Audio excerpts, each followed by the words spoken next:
Salut tout le monde et bienvenue à un nouvel épisode de le podcast de Philippe Piget.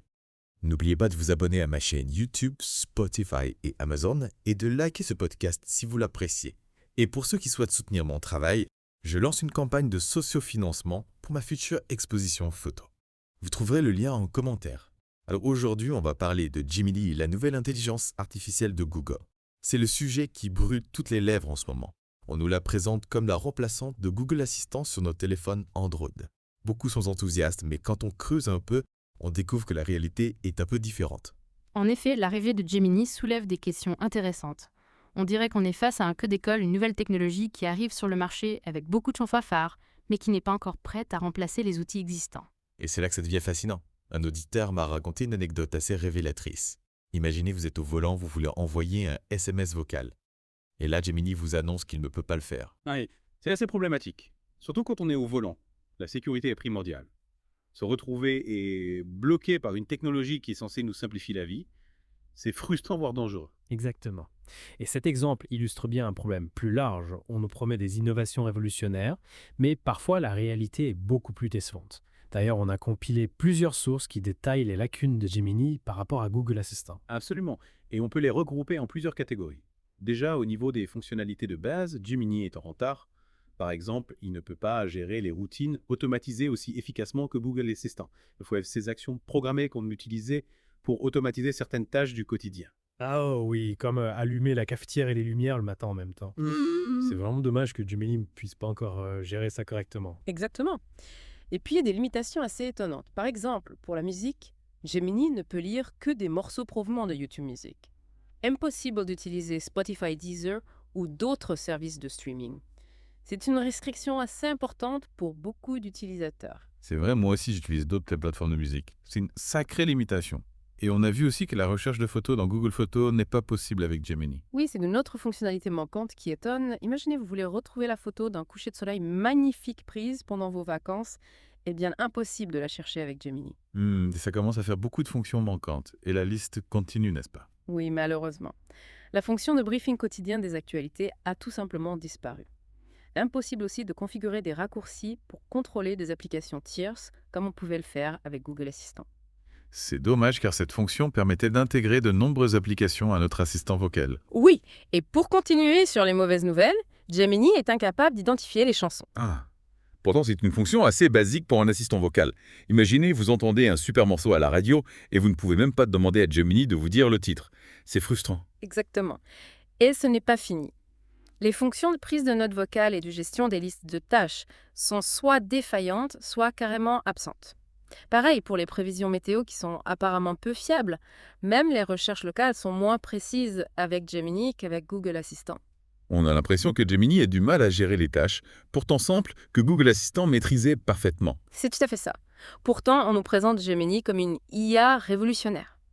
Mais si on regarde de plus près, certaines fonctions basiques comme le contrôle des médias, les rappels et d'autres fonctionnalités vocales ne sont même pas disponibles. C'est assez déconcertant, n'est-ce pas? On nous vante une IA capable de tenir des conversations complexes, mais elle n'est même pas capable de gérer les fonctions essentielles de son prédécesseur. Oui, c'est paradoxal. Et pour revenir à l'histoire du SMS vocal impossible à envoyer, il semblerait que le problème soit lié à des aspects techniques assez spécifiques. Pour utiliser cette fonction avec Gemini, il faut que les chats RCS soient activés, que l'utilisateur ait la dernière version de Google Message, qu'il possède un compte Google personnel et qu'il soit majeur. C'est assez complexe et on comprend mieux pourquoi notre auditeur s'est retrouvé bloqué. Mais ça soulève une question importante. Est-ce que Google a précipité le lancement de Gemini? Est-ce qu'on nous impose une technologie qui n'est pas encore prête? C'est une question légitime. Et c'est justement ce qu'on va explorer dans la suite de notre discussion. On va analyser les implications de cette situation et les questions qu'elle soulève sur l'avenir des assistants vocaux. On a vu que Gemini a encore du chemin à parcourir avant de pouvoir remplacer Google Assistant. Mais ce qui est intéressant, c'est d'analyser pourquoi ces problèmes existent. Prenons l'exemple des routines automatisées. Oui, c'est vrai. Pourquoi Gemini a-t-il autant de mal à les gérer? Eh bien, il faut comprendre que les routines impliquent une compréhension fine du contexte et des habitudes de l'utilisateur. Google Assistant avait appris à gérer ces subtilités au fil du temps. Donc Gemini n'a tout simplement pas encore eu le temps d'apprendre. C'est possible. Il est peut-être encore en phase d'apprentissage et il lui faut plus de données pour pouvoir gérer des tâches complexes comme les routines. D'accord, je comprends. Mais ça soulève une autre Question. Est-ce que Google a voulu aller trop vite? Est-ce qu'on assiste à un cas de technologie lancée prématurément sur le marché? C'est une question légitime. Et je pense que la réponse est oui dans une certaine mesure. On sent que Google est impatient de montrer au monde ses avancées en matière d'intelligence artificielle. Oui, c'est compréhensible. Mais en voulant aller trop vite, il risque de décevoir les utilisateurs et de créer une méfiance envers Gemini. Exactement. Et c'est dommage car Gemini a un potentiel énorme. Par exemple, on parle beaucoup de sa capacité à tenir des conversations plus naturelles et complexes que Google Assistant. Oui, j'ai vu des exemples assez bluffants. On dirait vraiment qu'on parle à une personne et non à une machine. C'est là que l'on voit le potentiel de Gemini. Mais pour l'instant, ce potentiel est bridé par des limitations techniques et par un manque de maturité. Alors que peut ce que faire Google pour améliorer Gemini? La première chose à faire serait d'écouter les retours des utilisateurs. Il y a une frustration palpable et Google doit prendre en compte les critiques. Oui, c'est essentiel. Ils doivent montrer qu'ils sont à l'écoute et qu'ils travaillent activement à résoudre les problèmes. Ensuite, il faut donner la priorité aux fonctionnalités de base. Avant de vouloir révolutionner la conversation avec une IA, il faut s'assurer que Gemini peut gérer les tâches basiques que les utilisateurs attendent d'un assistant vocal. C'est du bon sens. Les utilisateurs ne vont pas adopter une technologie qui ne leur simplifie pas la vie au quotidien. Et puis, il faut peut-être revoir la stratégie de lancement. Au lieu d'imposer Gemini à tout le monde, il pourrait être judicieux de le proposer en option en parallèle de Google Assistant. Comme ça, les utilisateurs auraient le choix. Et ils pourraient adopter Gemini à leur rythme. Exactement. Ce serait une approche plus progressive qui permettrait de tester Gemini dans des conditions réelles et de l'améliorer en fonction des retours des utilisateurs. Et en parlant de retour des utilisateurs, qu'est-ce qu'on peut dire sur l'accueil réservé à Gemini? Est-ce que c'est un échec total? Non, je ne pense pas. Il y a beaucoup de déceptions, c'est vrai. Mais il y a aussi de la curiosité et de l'espoir. Beaucoup d'utilisateurs sont conscients que Gemini est encore jeune et qu'il a besoin de temps pour mûrir. Donc on peut dire que le verdict est encore en suspens. L'avenir de Gemini dépendra de la capacité de Google à corriger les erreurs et à répondre aux attentes des utilisateurs. Tout à fait. Et il dépendra aussi de la manière dont Google gère la communication autour de Gemini. Ils doivent être transparents, honnêtes et montrer qu'ils prennent les choses au sérieux. C'est un défi de taille pour Google. Mais on ne peut pas leur reprocher d'être ambitieux. Gemini représente une vision audacieuse de l'avenir des assistants vocaux. Oui, c'est une vision qui mérite d'être explorée. Mais il faut le faire avec prudence, en tenant compte des besoins et des attentes des utilisateurs. Et en gardant à l'esprit que la technologie doit être au service de l'humain et non l'inverse. On arrive à la fin de cette deuxième partie de notre discussion sur Gemini. On a vu que malgré son potentiel, cette technologie n'est pas encore prête à remplacer Google Assistant. On a aussi évoqué les défis qui attendent Google et les questions que cette situation soulève sur le développement et le déploiement des nouvelles technologies. De retour pour la dernière partie de notre discussion sur Gemini. On a beaucoup parlé de ses limitations, mais j'aimerais maintenant aborder un aspect plus large. Quelles leçons pouvons-nous tirer de cette situation? C'est une excellente question. Je pense que l'arrivée de Gemini nous rappelle que l'innovation technologique n'est pas toujours un long fleuve tranquille. Il y a des hauts et des bas, des succès et des échecs. Oui, et parfois on a l'impression que la course à la nouveauté pousse les entreprises à lancer des produits qui ne sont pas encore totalement prêts. C'est vrai, on est constamment bombardé de nouvelles technologies de promesses dans Futur Révolutionnaire. Mais il est important de garder un regard critique et de ne pas se laisser aveugler par l'enthousiasme. Exactement. Dans le cas de Gemini, on voit bien que la technologie n'est pas encore au point. Et c'est frustrant pour les utilisateurs qui se retrouvent avec un outil moins performant que son prédécesseur. Oui, et ça nous amène à une question cruciale. Quelle place doit-on accorder à l'utilisateur dans le développement des nouvelles technologies?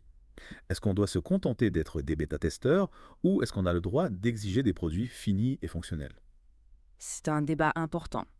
D'un côté, on peut comprendre que les entreprises aient besoin de retour des utilisateurs pour améliorer leurs produits. Mais de l'autre côté, on ne peut pas accepter d'être les cobayes de technologies qui ne sont pas encore au point. Tout à fait. Il faut trouver un équilibre entre l'innovation et le respect de l'utilisateur. Les entreprises doivent être transparentes sur l'état de développement de leurs produits et elles doivent donner aux utilisateurs la possibilité de choisir d'adopter ou non une nouvelle technologie. C'est d'autant plus important pour des technologies comme les assistants vocaux qui sont de plus en plus présents dans nos vies. On leur confie des informations personnelles, on les utilise pour gérer nos tâches quotidiennes. Il est donc essentiel qu'ils soient fiables et respectueux de notre vie privée. Absolument. Et c'est là que la question de la confiance entre en jeu. Si les utilisateurs perdent confiance dans une technologie, il est très difficile de la regagner. Alors, comment Google peut-il regagner la confiance des utilisateurs après ce faux départ avec Gemini? Je pense qu'il faut d'abord reconnaître les erreurs. Google doit admettre que Gemini n'est pas encore prêt à remplacer Google Assistant et il doit s'engager à améliorer la situation. Oui, l'honnêteté et la transparence sont essentielles. Ensuite, il faut donner la priorité aux fonctionnalités de base. Avant de se lancer dans des fonctionnalités complexes et révolutionnaires, il faut s'assurer que Gemini peut gérer les tâches basiques que les utilisateurs attendent d'un assistant vocal. C'est du bon sens, mais c'est parfois oublié dans la course à l'innovation. Et enfin, il faut impliquer les utilisateurs dans le processus de développement. Google doit écouter les retours des utilisateurs, prendre en compte leurs suggestions et leur donner la possibilité de choisir d'utiliser Gemini ou non. En somme, il faut que Google change d'approche et qu'il adopte une démarche plus centrée sur l'utilisateur. Exactement. C'est la clé pour regagner la confiance et pour faire de Gemini un succès à long terme. En conclusion, l'arrivée de Gemini nous rappelle que l'innovation technologique n'est pas un processus linéaire. Il y a des obstacles, des défis, des erreurs à corriger. Mais c'est aussi ce qui rend ce domaine passionnant. Tout à fait. Et l'important, c'est de tirer les leçons des erreurs et de continuer à progresser. L'intelligence artificielle a un potentiel énorme et il serait dommage de le gâcher à cause d'une précipitation ou d'un manque d'écoute envers les utilisateurs. Merci pour cet échange passionnant. J'espère que nos auditeurs ont pu y trouver des éléments de réflexion sur l'avenir des assistants vocaux et sur l'importance d'une technologie qui soit au service de l'humain. Merci à vous. Et merci à vous, chers auditeurs, d'avoir suivi ce nouvel épisode du podcast de Philippe. N'oubliez pas de vous abonner à ma chaîne YouTube, Spotify et Amazon et de liker ce podcast si vous l'avez apprécié. Je lance une campagne de sociofinancement pour ma future exposition photo. Vous trouverez le lien en commentaire. On se retrouve très bientôt pour un nouveau plongeon dans l'univers des technologies. À bientôt.